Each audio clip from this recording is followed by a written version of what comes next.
Flathead V8s. Which cylinder head is the left and which is the right? I think most people don't give a shit, and I've seen them on the wrong way around quite often.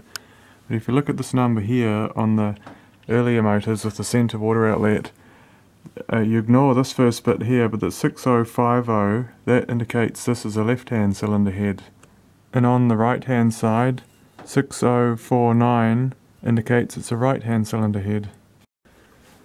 If your engine's got no number here, this one's just got an A. Have a look on the right-hand cylinder head. It should have two plugs here. One's for the heater and one's for the temperature sender, because they have a temperature sender in each head. And the left head's usually just got the one for the temperature sender and no drilling for the other one. And if you're wondering why there's a left and a right, it's because the cam and the crank are slightly offset from each other and the valves are at different angles. The right hand side's at 52 degrees and the left hand side's at 49.5. So this side of the motor, the valves are almost flush with the decks, but the other side they lean over a lot more this way and they've had to cut deeper. So they've had to compensate for the compression difference by having different heads.